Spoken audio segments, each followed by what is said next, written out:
Please subscribe and don't forget to press the bell icon to get notified whenever we upload a new video. Ananth Narayan joins us on the phone line. He has seen so many cycles of this scare, especially the one in 2015. Good morning, Ananth. Thank you very much for making time in what I understand is a very busy hour for you. But do tell us, 6.8, will the markets now start believing that 7 is there on the yuan? Are you going to see any pell-mell, or am I unnecessarily worrying? No, I don't think you're unnecessarily worrying. And good morning, Lata. Look, the global context will remain uncertain. So far, oil prices and dollar index as a whole has been controlled by these periodic tweets from President Trump. I don't know how many times he can cry wolf and expect the market to believe him. At some stage, the market will test him and take him on. So that uncertainty will remain. On the rupee overall, there are some silver linings as well. It's not all, while yesterday's move was quite sharp on the back of yuan. Oil prices have come off in the recent days. FII, FPI outflows, while they were quite large in the initial part of this fiscal, they've now, they're outflows, but they're not large outflows. Even the NDF markets are not showing signs of any panic. Okay. The demand that we saw the last few days has been largely local and not really from offshore counters going berserk.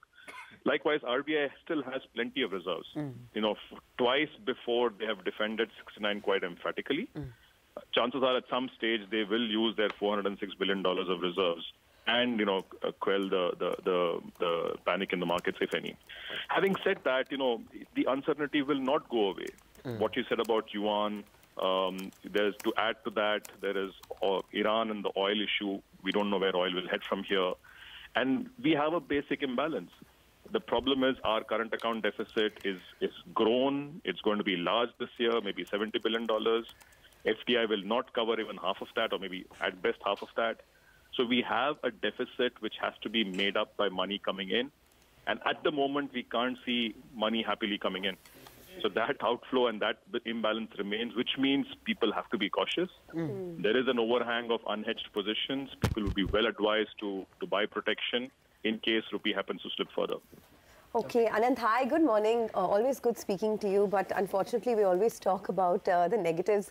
Let's talk about the positives, right? I mean, that new 100 rupee lavender note, what have you made of it? No, jokes apart, jokes apart. On the rupee itself, what's your view now? Because, there is that no confidence motion to be debated today. There are talks that that's putting a lot of pressure on the currency market. Your own view?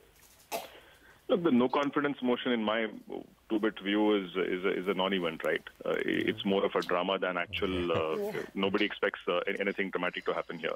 So look, but as Anuj was saying earlier, I think the political situation will remain kind of uncertain to add to the global uncertainty.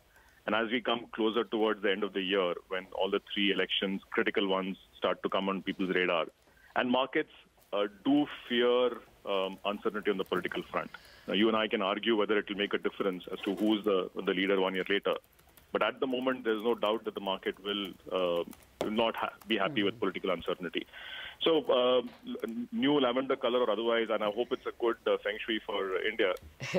Rupee uncertainty hasn't gone away. There is a basic imbalance that we are grappling with.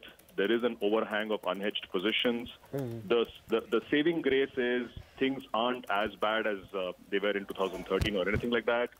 RBI has plenty of reserves. There is no panic really in the market. And in fact, there are some positive silver linings, like I mentioned, oil prices coming off, FPI outflows subsiding. But yet, I would suggest if you're an importer, buy protection. Don't wait for, buy some insurance of some kind. Don't be taken by surprise if rupee crosses 70 and sort of creates headlines all over again. So it's an uncertain world. Buy protection and be safer. All right.